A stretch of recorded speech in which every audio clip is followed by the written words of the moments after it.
was ihr wollt, ich lege mich hin.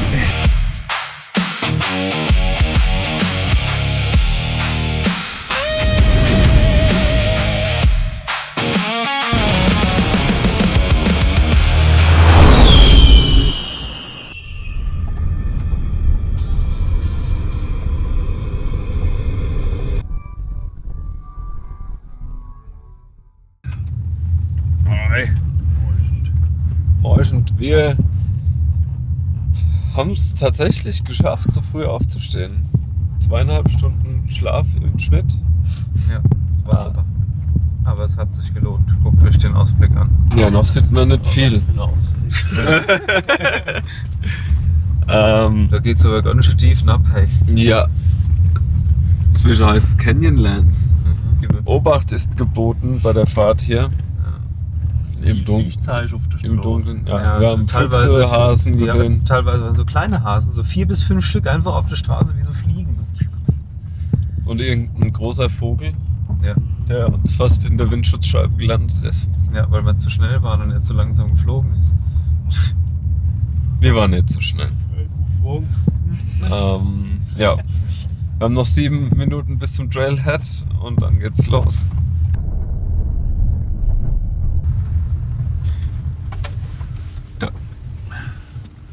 Dafür ist er da, der Palisade. Guck mal, wie smooth, hey. Dafür ist er immer gebaut. Hätten wir schön das Stony Pass hochmachen können. An Tag 10 hatten wir gerade einmal 2,5 Stunden Schlaf, bevor es losging. 1 Stunde Fahrt führte uns zu unserem ersten Ziel, den Elephant Hill Trailhead. Von dort aus starteten wir die laut AllTrails 6-stündige Wanderung. Gegen 5:30 starteten wir den Hike, um nicht allzu lange in der krassen Mittagshitze von 35 Grad zu verbringen. Was absurd wirkt, da wir den gestrigen Tag noch bei Schneeregen verbrachten. So, Leute.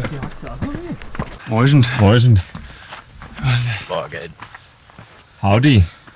Schön sieht das aus. Howdy. Ich weiß nicht, warum ich die Lampe anhabe, aber schön sieht das aus. Ja. Es ist komplett crazy und es ist auch jetzt schon warm, Alter. Krass, Mann. So. Los geht's. Moufort, Rodriguez, Prince Garmin adjustet noch die Night Rider Uhr. Dann geht's los. Der Local weist uns den Weg. Ja, moin again. Wir sind schon, wie ihr sehen könnt, auf dem Druid Arch Trail unterwegs. Da geht's ganz schön hoch. Fit sind wir alle nicht. Aber 75% hier haben ihre Emergency Slim Jims dabei. Von daher kann nichts schief gehen. Wir sind vor 5 Minuten losgelaufen und ich pump schon wie ein Maikäfer. Was geht ab? Geht es euch auch so? Jo. Das beruhigt mich irgendwie. Wir müssen uns erstmal akklimatisieren, ey.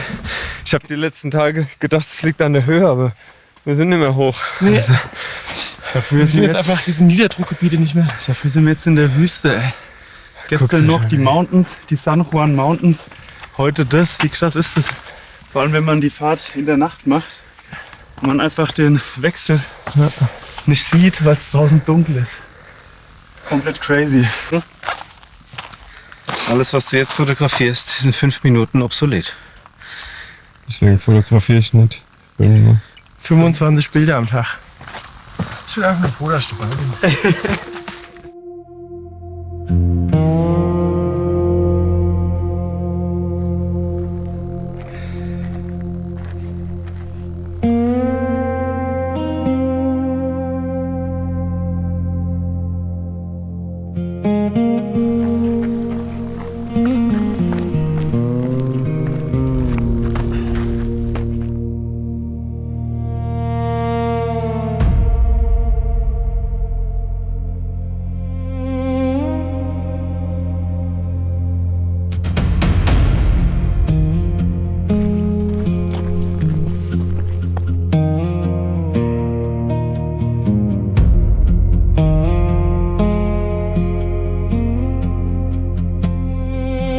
Das sieht irgendwie hochkant aus.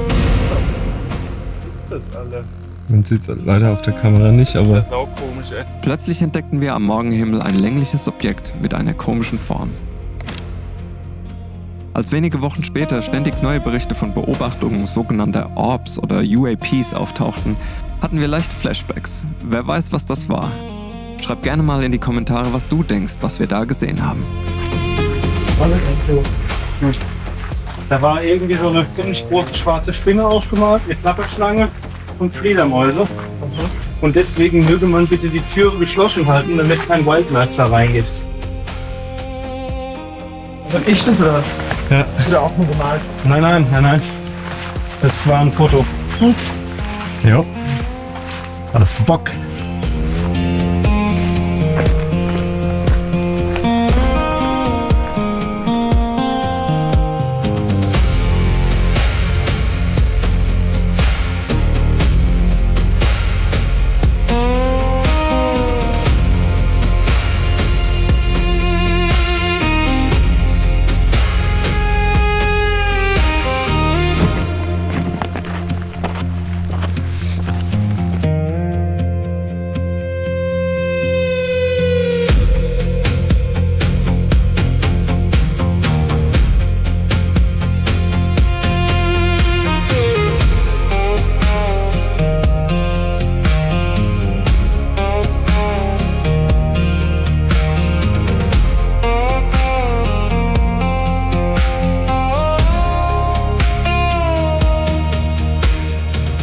Knappe Stunde im Trail drin.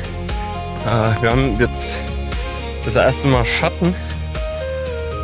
Jetzt kurz bevor die Sonne richtig aufgeht.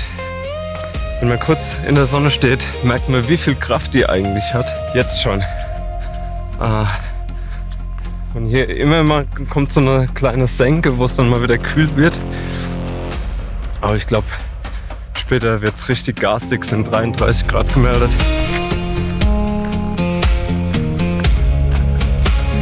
Aber der Weise von der Freedom Bears hat wieder seinen Stab ausgefahren.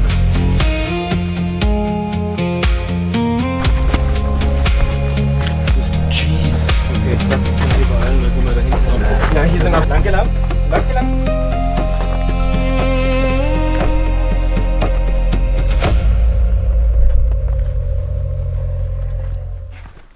Ich pisse jetzt einfach hier hin.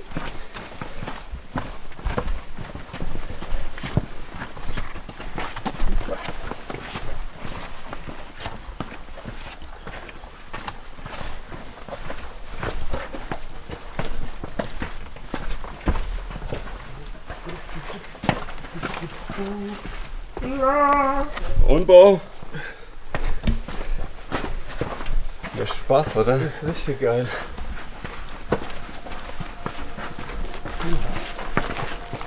Ich hab doch auf Foto gedrückt, nicht auf Video.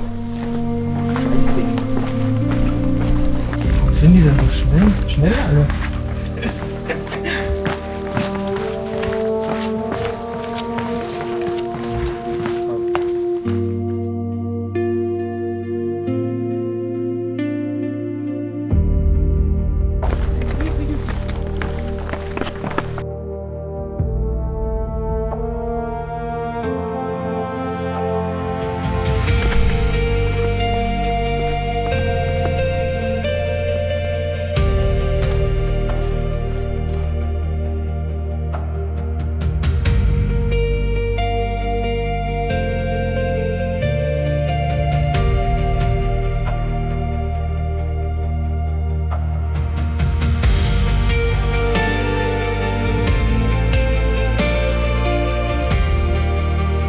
Setzt nicht so bloß hier rum, die ab.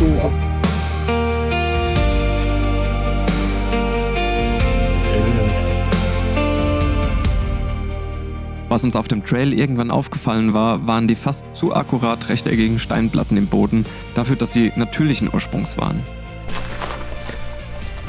Das soll natürlich sein. Das ist ein Gulch. Das ist ein Gulch, ja. Eine Gulch.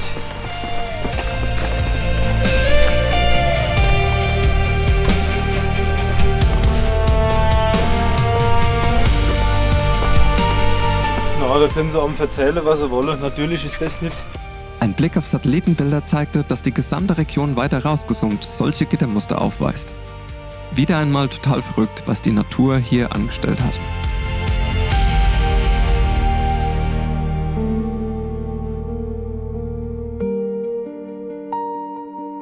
Nee, ey, ich schmeiß mir die ganze Zeit irgendwie Sand in die Schuhe.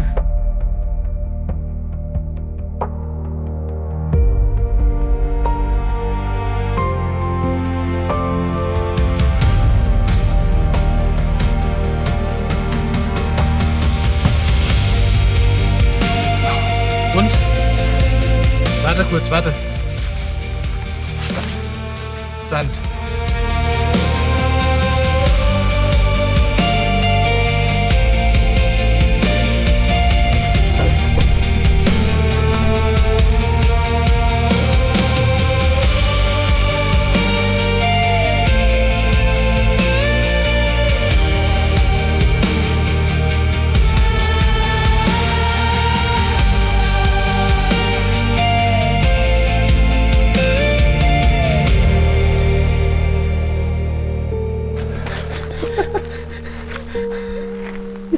Warte, ich will es auch kurz aufnehmen. Nee, das ist gefährliches Halbwissen, das darf nur auf YouTube. Weil, du meinst, weil mein Channel keiner guckt? Seine Insta-Story schon. So, hier oben sieht man einen perfekt im rechten Winkel rausgebrochenen Felsbrocken und Smarter by the Day, Prinz Gamor, erklärt uns jetzt, wie das zustande kommt. Schön, dass du fragst, Daniel. Das kommt durch Feuchtigkeit, die im Sandstein aufgesogen wird und dann nachts, meistens im Winter, auseinandergesprengt wird, weil halt Eis eine höhere Dichte als Wasser hat und dann mal... Ja, das macht Sinn. Kann ich nachvollziehen. Vielen Dank, Max, dafür. Nicht dafür, Daniel. Ja, was soll ich sagen, ne? Wir sind alle noch gut beieinander. Und Nicht schlecht für 2,5 Stunden Schlaf. nicht schlecht für 2,5 Stunden Schlaf. Die Body Battery war bei 17% oder so, glaube ich. Laut Night Rider Uhr. Aber aktuell fühlen wir uns alle noch echt gut, ne? Und wir haben noch keinen Ficker getrunken. Wir haben noch nicht mal noch keinen Ficker getrunken, noch keine Pause gemacht. Nee. Steht sagen, wir laufen gerade weiter. Und jetzt? Krabbel doch mal durch. Gehen wir so durch. Müssen wir doch echt durchkrabbeln. Soll ich mal krabbeln? Krabbel mal. Na. Hier gibt's, glaube ich, T-Rexe. Also, bisher haben wir uns gut durchgewunden, komplett im Schatten. War fast ein bisschen frisch. Ja. Hier kommt der Sonnenabschnitt. Wir verdampfen jetzt. Oh ja.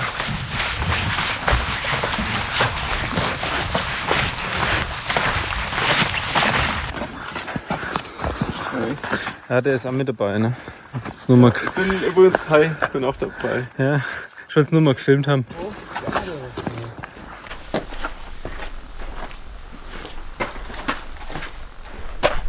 Hat er was gebaut?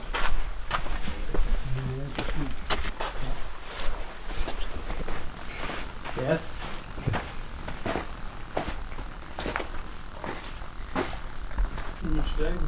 Können wir mit stellen? Das ist geil. Ja. Das ist wie beim Surfen, wenn du durch die Tube fährst. Hardy. Wenn es jetzt nur da ums Eck geht und dann war es schon so ziemlich. Nee, das wird noch ein bisschen gehen. Ja. Geht noch ein bisschen. Aber ich will ja auch mal einen Ficker aufnehmen. Ja. Ja, das stimmt. Also wir sind jetzt gegen Ende des Trails. Die ganzen Höhenmeter passieren hier. Gucken wir mal, wie wir das Ich hätte machen. lieber mal einen Hut weglassen. Ja. Weil der immer, wenn du nach oben gucken willst. Ja. Aber das geht ganz gut eigentlich hier. Jetzt muss ich echt mal ein bisschen. Axel Arsch.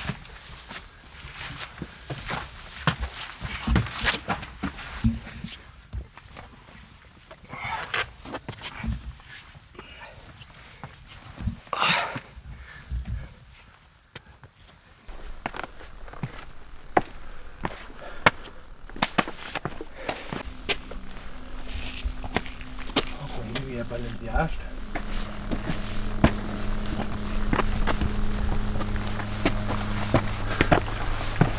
Große Steine schmeißen. Echt groß. Echt groß. Ich finde den groß. Super. Immer noch eine Leute. Jetzt habe ich drauf. Also hier ist eine kleine Schwimmgrube. Ich weiß jetzt nicht, ob das bei Default da ist oder ob es jetzt kürzlich erst geregnet hat und deswegen so voll gelaufen ist. Passt mir auf jeden Fall auf, ihr Leute. Das macht Spaß, hey. Checkt immer das Wetter.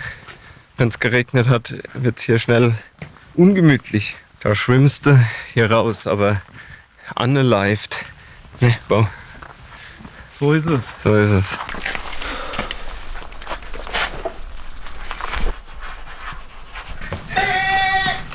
Was machst du, Daniel? Ich hoffe jetzt im Bergziegenmodus hoch. Kannst du entweder rückwärts oder vorwärts machen. Je nachdem, was du da durchreisen willst. Ah ja, wenn du so verkotzte Muskeln hast. Und das von hierfür sage ich euch, wäre jetzt die Woche so brillant. Okay, es ist schon steil, Alter. Du hättest mich jetzt fast noch gesemmelt, ey.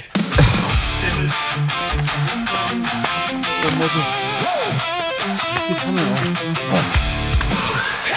Geil.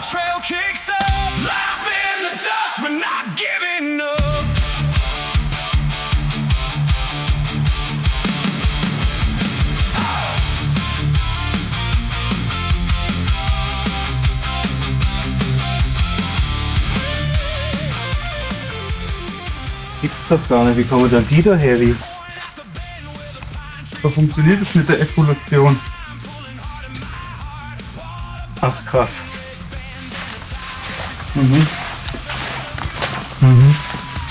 So, wie kommen wir durch? Wieder? Kescher Bears wollen jetzt nicht durchs Wasser warten. Deswegen. Ach, guck mal. Warum hat die Garmin nicht angezeigt? Achso, weil ich. Ja.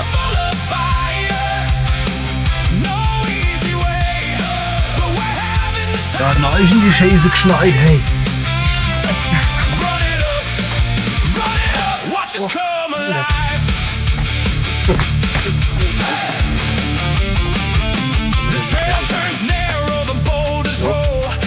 Go hin, go hin.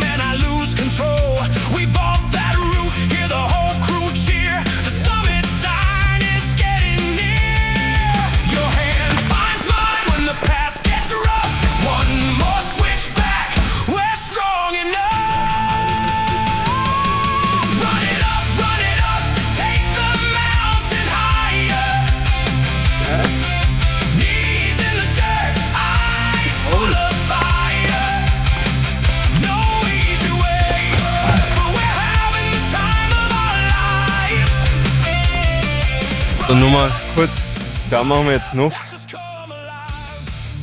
Einarmig. Mama, Ricky, ich hab das alles im Griff.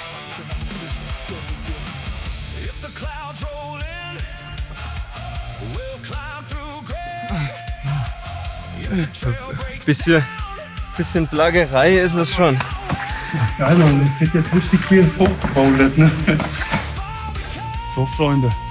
Wir haben unser Ziel fast erreicht. Stehen hier gerade im Steilhang. Kommt natürlich auf der Kamera wie immer Nullinger rüber. Gar nicht, auf jeden Fall. Ich bin auch dabei. Rodriguez ist am Start. Prinz Garmin ist am Start und der Mufo natürlich auch. Das ist unser Ranger, aber heute ist er ein bisschen miet, er guidet uns rein. Macht die Nachhut. Macht die Nachhut. Überspringen, du kommst aber nicht mehr zurück. Ne? Oh ja, da hast du recht. Bisschen kurzfristig gedacht. Bisschen kurzfristig gedacht.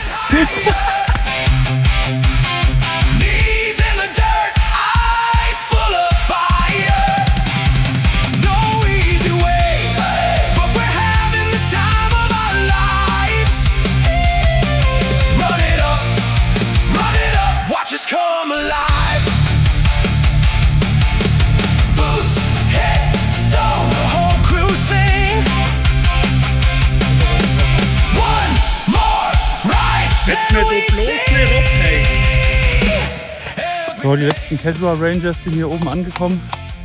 Rodriguez, Navigator, Mufo Skamor schüttelt die Schuhe aus und jetzt schaut euch das an. Schaut euch das an. Hier baut er sich jetzt auf. Der Druid Arch und man sieht Nothing. Scheiße. Ah, da ist er. Da hat er sich eingestellt. wie ist er da? Geil, Alter. Das sieht schon echt sehr nice aus. Ja, da ist dabei. Jawohl. NOS High Performance Energy Drink. Like he said, Ghost, Swedish fish. Was für Fisch? Fish. It's Swedish fish. Triple Shot Energy.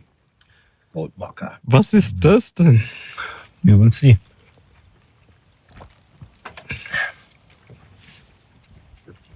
Geil. Finde auch gut, dass du das so ausgesprochen hast. Ja, ne? Swedish fish. Ja.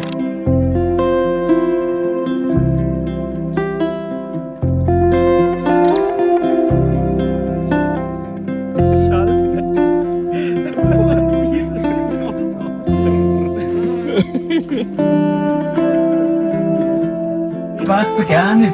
Du musst es ganz nur doch haben. Ich weiß echt, dass ich schlecht war. Normale Gesprächsthemen beim Abstieg. Warte, Abschlussklausur. Ja. Sind auch ungefähr 740 Grad jetzt in der Sonne, ne? Mindestens. Oder das war mal ESJ.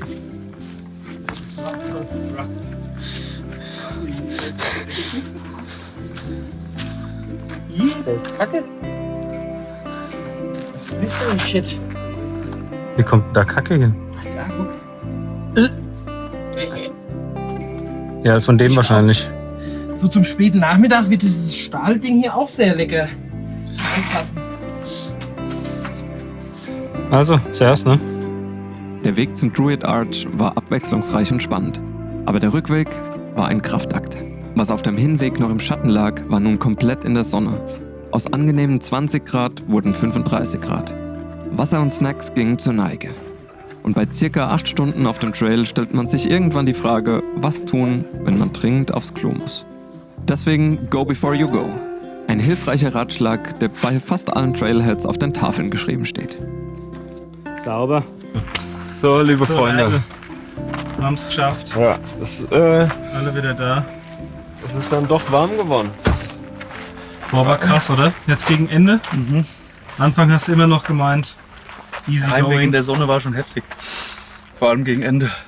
Easy da. Hat man auch gemerkt, Na, das sehen. dass die Flüssigkeit zu Ende gegangen ist. Damit hätte ich nicht gerechnet, dass wir wirklich so viel brauchen. Aber Und wir hatten vernünftigerweise wirklich viel dabei. 2 Liter Wasser sind weggegangen, plus jeweils 2 von den Gatorades. So ein normale Glacier Freeze halt. Normale Glacier Freeze und ein Cherry Play. Energy Und ein Drink. Energy Drink noch. Also 3 Liter.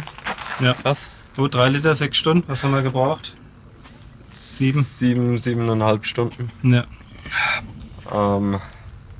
Ja, war am Anfang, also bis zum Druid Arch habe ich mir gedacht, easy. Easy.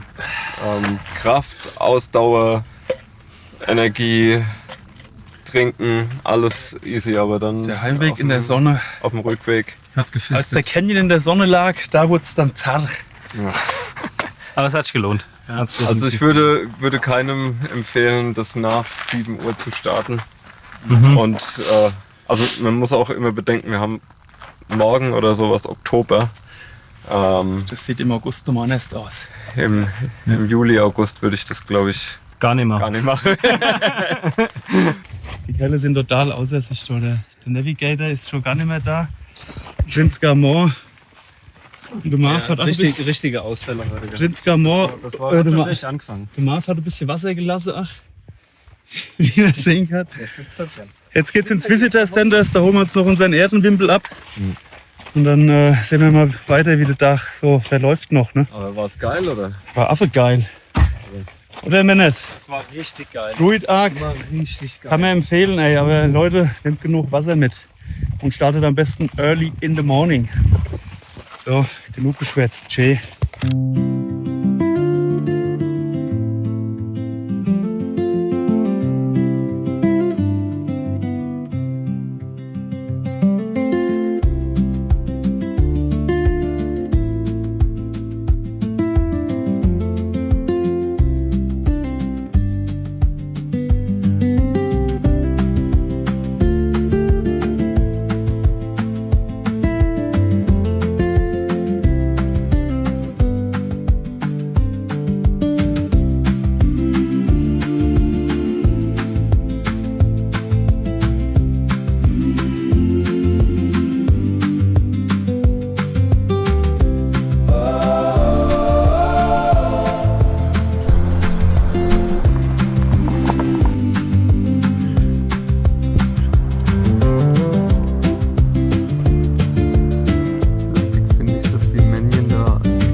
Was hast du denn da? Und wir Koffein, diesmal 300er. Vielleicht hilft der ja nochmal. Was der du? Also ihr liebe Leute, wir fahren gerade durch Moab in Utah und ballern uns gerade den dritten Energy Drink des Tages rein, weil wir alle bös am Arsch waren von dieser Wanderung und dem Wetter, das da draußen herrscht. Wir haben jetzt noch 35 Grad, das heißt, damit ist der bisherige Rekord gebrochen auf dem Trip. Und wahrscheinlich war es vorhin, also wir haben jetzt 5:30, vorhin war es wahrscheinlich noch deutlich heißer. Ja, wir fahren jetzt nochmal irgend so eine Straße lang, wo es schön ist. Und fahren dann nach Green River, wo wir übernachten und früh ins Bett gehen. Yay! Hey! Früh ins Bett. Ja. Macht, was ihr wollt, ich lege mich hin. 2 Wachen. Ich guck dann also mal so rüber. Es ist so saudumm. Gesicht leuchtet aus.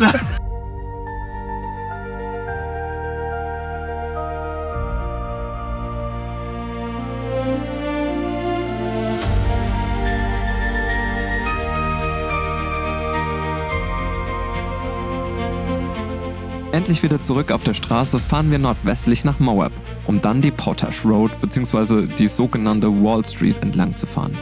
Links der Colorado River, rechts rote massive Sandsteinwände.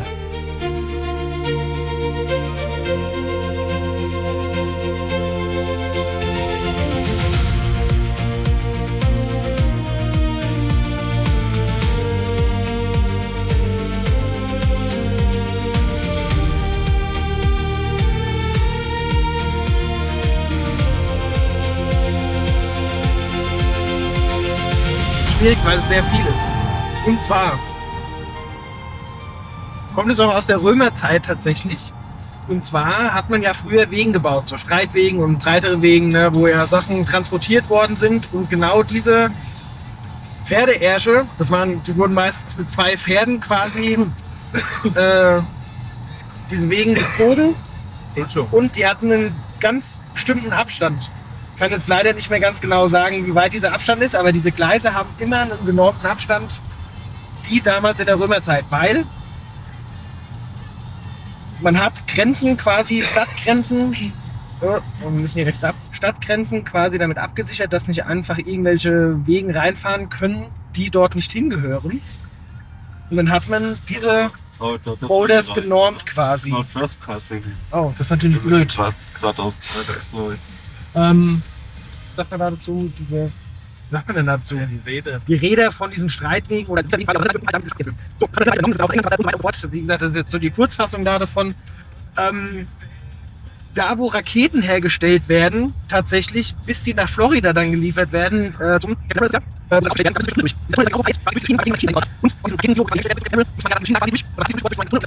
somit konnten diese Raketen nicht breiter sein als dieser Tunnel. Verrückt. Und deswegen sind es genau 2 Pferdeärsche. Wir fahren. Das erste Stück vom Shaver Trail aus Moab kommt. Alter, guckt's euch an. Hier der Blick auf den Colorado River. Auf den Colorado. Auf den Colorado River. Colorado River. Jesus. So sieht die Straße aus. So sieht der Flaggenträger aus da hinten. Reframer ist meine Profession. Der Reframer. Da unseren Local Guide, Marvin. Ja, ich habe meinen Hut jetzt mal ausnahmsweise abgelegt. Ich glaube, das geht auch mit dem Bandana. Echt? Ja. Bandana. Und der Max? Ich bin einfach nur der dabei. Ist einfach nur dabei. Das ist einfach der Fluch des hinteren rechten Sitzes. Ich Ja. freue mich einfach dabei zu Der ist einfach sein. nur dabei, weil links geht die Post ab. Dann kriege ich aber nichts mit. Und nach Auto kann ich auch nicht gucken, weil wir da Schiebdraht haben. So ruckelig die Angelegenheit hier. Ja, aber so sie klappert überall, gell? Das Klappern könnte übrigens, ich habe glaube ich noch keinen Zwischenstand gezeigt, aber nur mal so ein Sneak Peek. dritte Tüte ist eröffnet. Ich weiß nicht, ob ihr es wusstet, aber wir haben ja eine Vorliebe für Energy Drinks. Aber aus der Vorliebe ist er fast schon ein Must-Have geworden, weil wir 2,5 Stunden Schlaf, ne? Und dann einen 16 Kilometer Trail gehiked.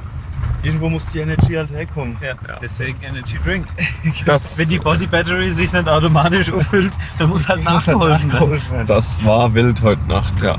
Anna, gut, wir juckeln mal weiter hoch.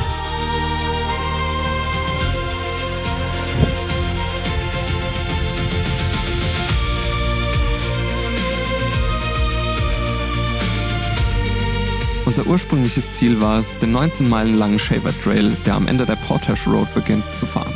Was auf Maps mit ca. 1,5 Stunden angezeigt wird, dauert wohl in Wirklichkeit fast doppelt so lang. Da niemand von uns Lust hatte, die gefährlichen Offroad-Serpentinen im Dunkeln hochzufahren, drehten wir jedoch um.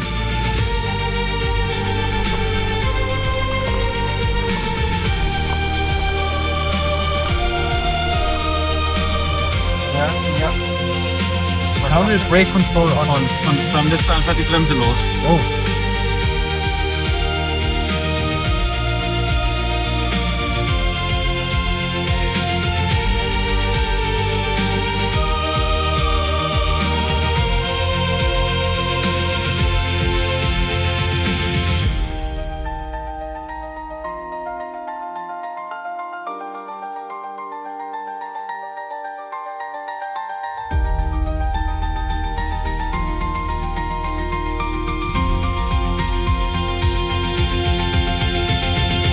Die Sonne ist jetzt untergegangen, jetzt trauen sich die Freedom Bears auch wieder raus, ohne zu zerschmelzen. Oh, es ist angenehm jetzt, ey. Jetzt ist es schöne Luft. Richtig Ich weiß nicht, schön. wie viel Grad es hat. Wahrscheinlich genauso viel, nur ohne Sonne. Wir sind jetzt am Corona Arch Trail. Wir laufen ihn nicht. Wir haben keine Stirnlampen dabei. Aber wir gucken uns mal die Train Tracks an.